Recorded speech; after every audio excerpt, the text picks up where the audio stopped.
샬롬 할렐루야. 이사야서 55장 8절 9절여. 이는 내 생각이 너희의 생각과 다르며 내 길은 너희의 길과 다름이니라. 여호와의 말씀이니라. 이는 하늘이 땅보다 높음 같이 내 길은 너희의 길보다 높으며 내 생각은 너희의 생각보다 높음이니라. 아멘. 제목은 내 생각은 너희 생각보다 높으니라 입니다.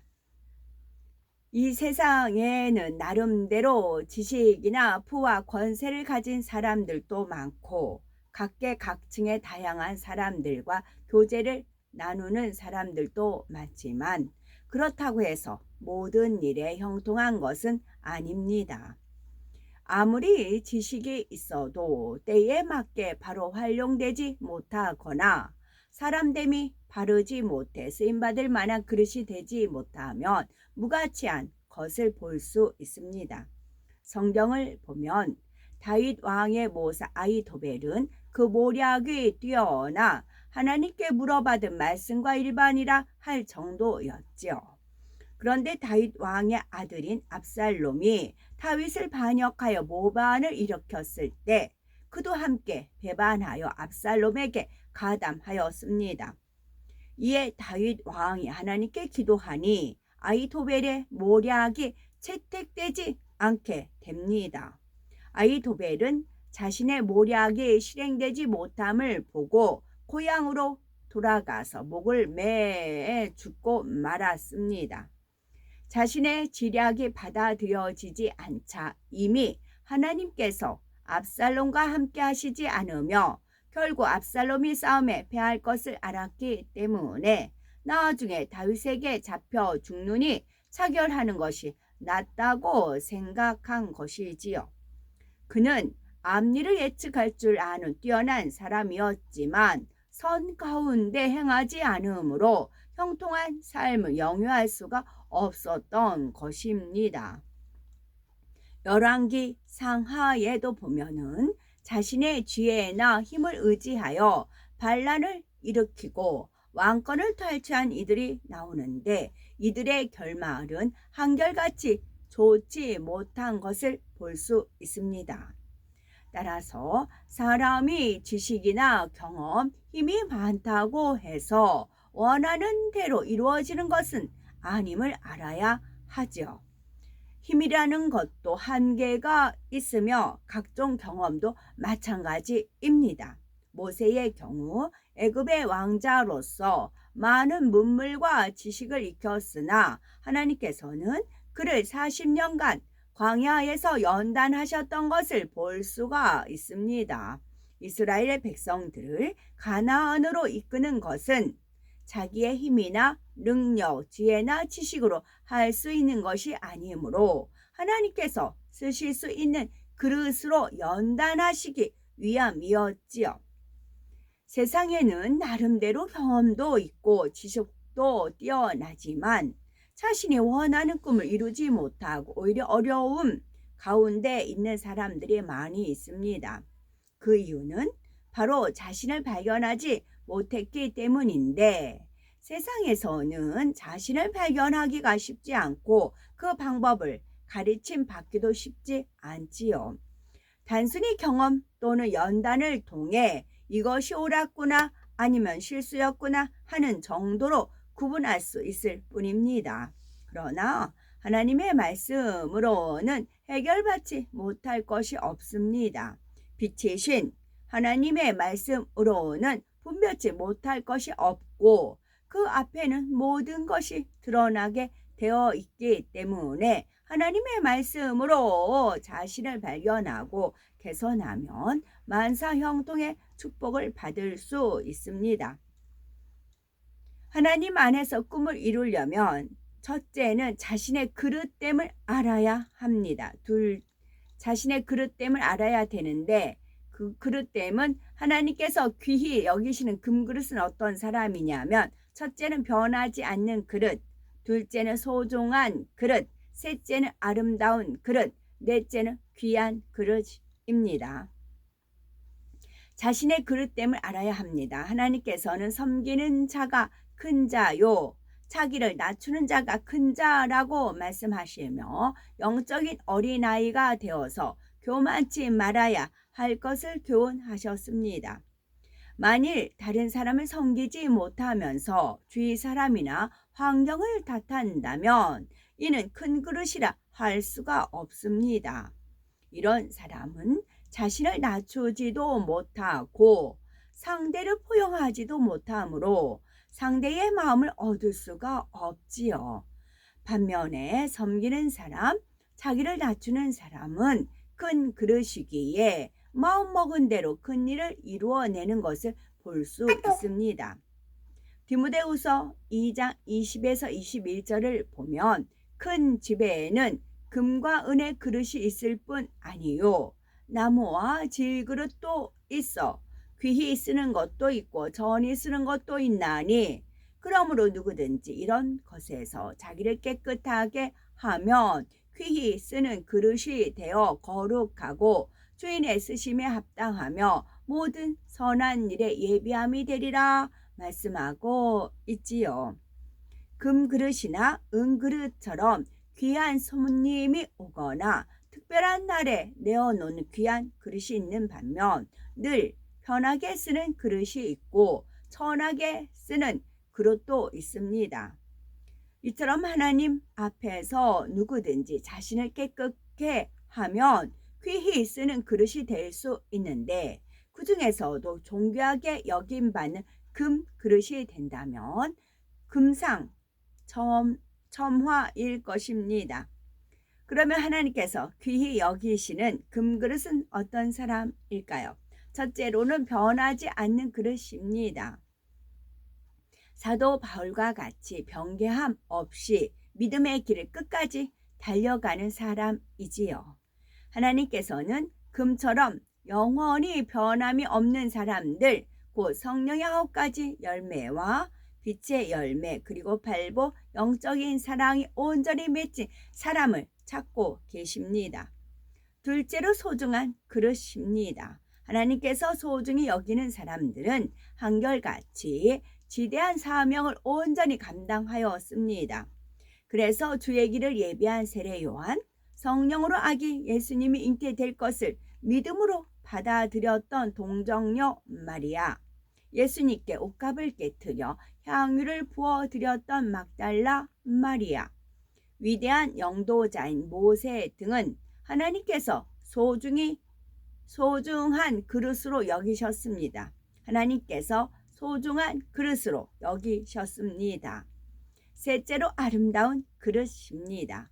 악을 미워하고 선에 속한 사람은 그 마음이 솜털같이 부드럽고 포근하며 옥토와도 같아서 누구나 와서 쉴 수 있는 그늘이 되어줍니다.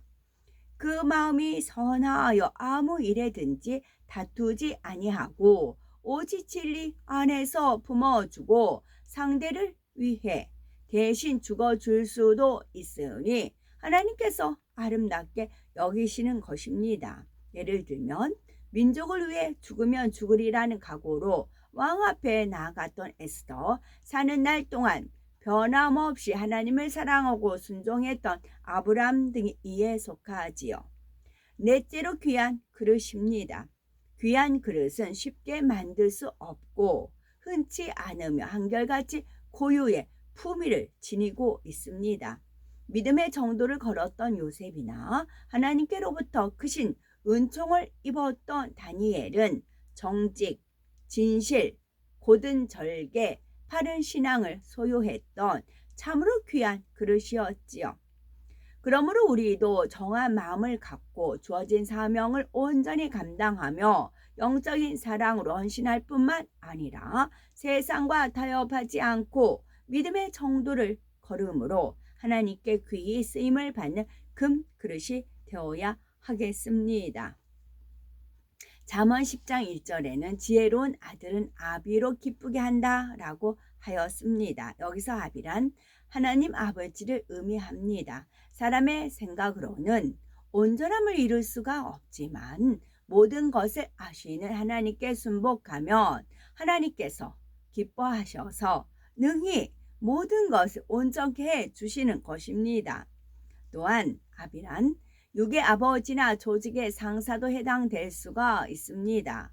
따라서 아랫사람으로서 머리 되는 사람을 얼마나 기쁘게 하는가를 보면 그 사람의 지혜로운 정도를 알 수가 있습니다. 윗사람이 비진리로 나아가면 권면하고 눈물로 금식하고 기도하는 것이 정녕 윗사람을 기쁘게 하는 것이요. 윗사람이 진리 안에 있다면 오직 윗사람을 기쁘게 하며 칭찬받는 사람이 되면 지혜로운 사람인 것입니다. 다음으로 잠언 12장 15절은 미련한 자는 자기 행위를 바른 줄로 여기나 지혜로운 자는 권고를 듣느니라 말씀하고 있지요.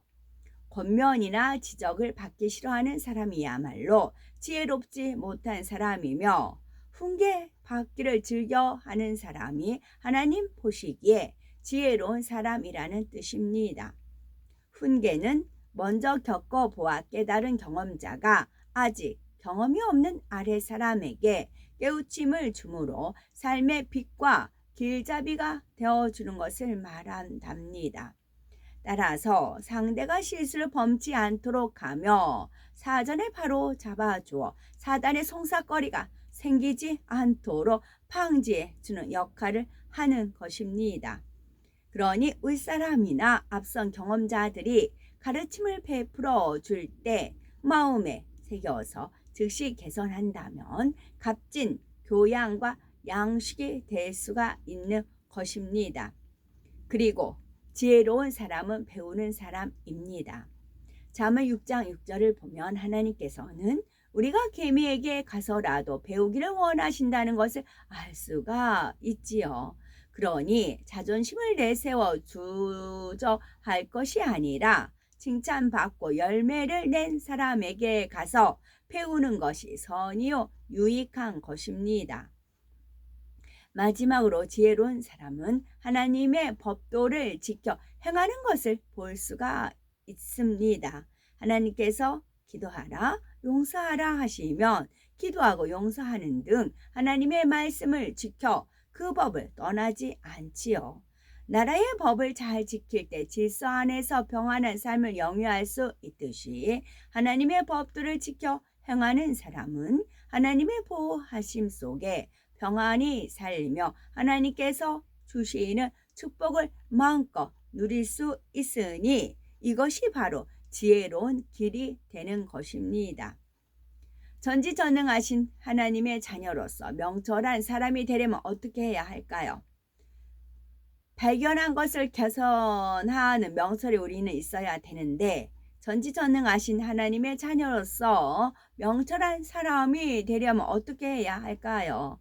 바로 자기에게서 발견된 잘못된 점을 개선해 나갈 때에 명철한 사람이 될 수가 있습니다. 명철이라는 것은 무슨 일이든지 이룰 수 있는 길이 환하게 보이는 것을 말합니다. 이러한 명철은 이미 앞서가는 사람들이 보여주고 있으므로 그대로 따라가기만 하면 되지요. 누가 기도하고 사랑하며 용서했더니 또한 하나님 앞에 드렸더니 영육간의 축복을 받았다고 간증하며 이런저런 명철의 길을 보여주면 그대로 쫓아 행함으로 그 길을 따라갈 수 있어야 하는 것입니다. 진정 자신을 발견하는 사람들은 늘 보다 나은 상대를 비교해 가며 자신을 개선하고 발전시켜 나아가는 것을 볼 수가 있습니다. 힘이나 권세, 지식 등이 있다고 해서 다 되는 것이 아니라 자신을 발견해야 한다고 했으니 이렇게 자신을 발견한 후에는 부족한 것을 깨우쳐 개선해야 하는 것입니다. 이처럼 자신을 개선하여 발전시키려면 모든 일에 있어서 마음에 명심해야 하고 또한 주의 깊게 살펴서 받아들이는 사람이 되어야 하며 금식과 기도를 통해서라도 죄를 피 흘리기까지 싸워 버려서 목적을 이루는 사람이 되어야 하는 것입니다. 이사야서 55장 8절에서 9절 말씀대로 하나님의 생각과 하나님의 길은 높고 넓으며 그 깊이를 측량할 수가 없습니다. 피조물인 사람의 생각과 천지전능하신 창조주 하나님의 생각은 그 깊이와 차원이 다를 수밖에 없는 것이지요. 그러니 하나님의 말씀대로 자신을 열심히 일구어 가면 더 아름답고 큰 사람으로, 더 사랑받는 사람으로 나오게 됩니다. 그러므로 자신의 그릇됨을 발견하고 지혜의 근본이신 하나님께로부터 지혜와 명철을 받아 마음껏 하나님께 영광 돌리는 우리가 되어야 되겠습니다. 아멘.